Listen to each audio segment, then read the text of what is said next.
आज हम बात करने वाले हैं एक प्रोग्राम जिसका नाम है युविका। कुछ लोगों को पता होगा, कुछ लोगों को नहीं पता होगा। तो चलिए स्टार्ट करते हैं। क्या है युविका?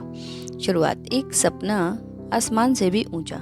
एक छोटे शहर में रहने वाली कक्षा 8 की बच्ची आर्या रात को छत पर बैठकर तारों को देखा करती थी।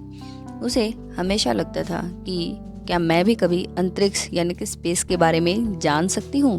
क्या मैं भी वैज्ञानिक बन सकती हूँ? एक दिन उसके स्कूल की मैडम ने उसे एक खास प्रोग्राम के बारे में बताया।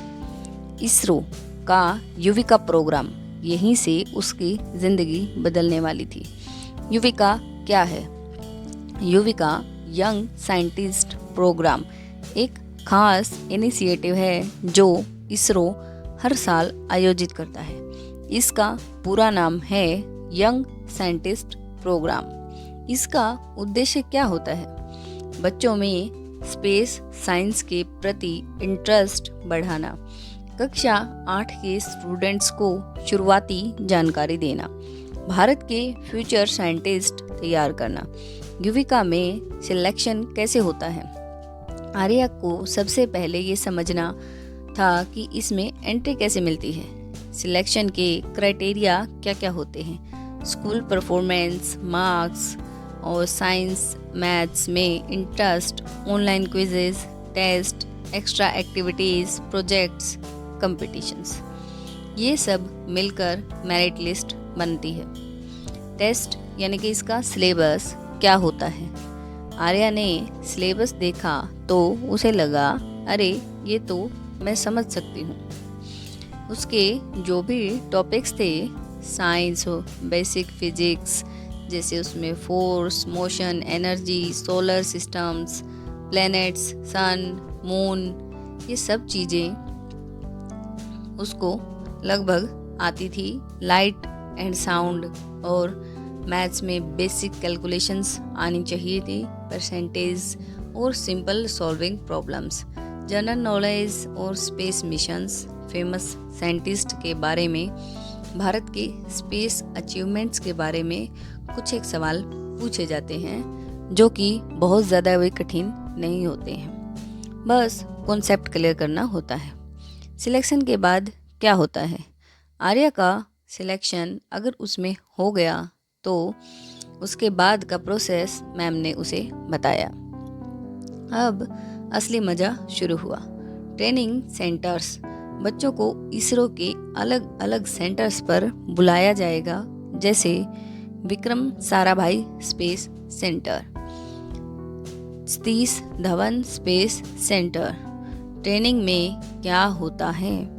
रॉकेट्स और सैटेलाइट्स के बारे में सीखना, लैब के विजिट्स, साइंटिस्ट से interactions, practical activities, night sky observations, सब कुछ उनको दिखाया जाएगा वहाँ पर। आर्या ने पहली बार टेलीस्कोप से चांद को देखा।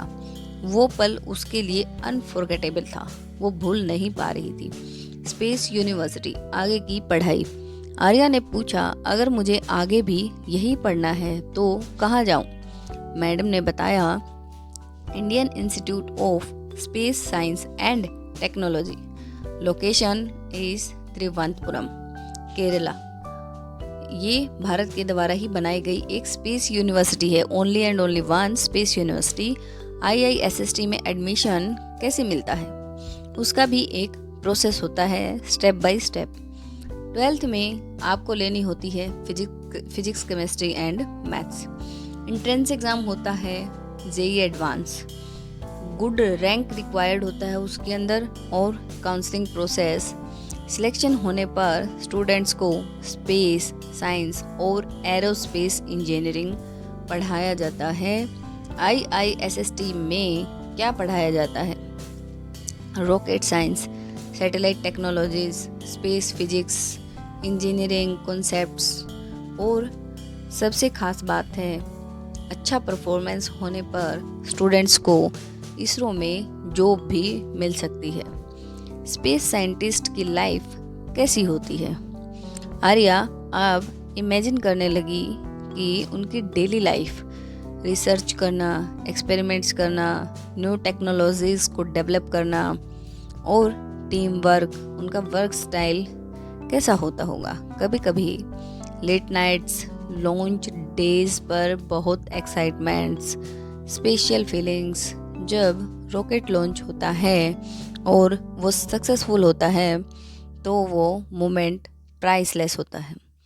फेमस एग्जाम्पल्स भारत के महान वैज्ञानिक डॉक्टर APJ अब्दुल कलाम। उन्होंने भी छोटे शहर से शुरू किया और मिसाइल मैन ऑफ इंडिया बने। बच्चों के लिए आसान रोड मैप आर्या ने अपनी डायरी में लिखा। अभी क्लास 8 बेसिक स्ट्रॉन्ग करो, युविका में अप्लाई करो और 10th क्लास के बाद साइंस स्ट्रीम लो।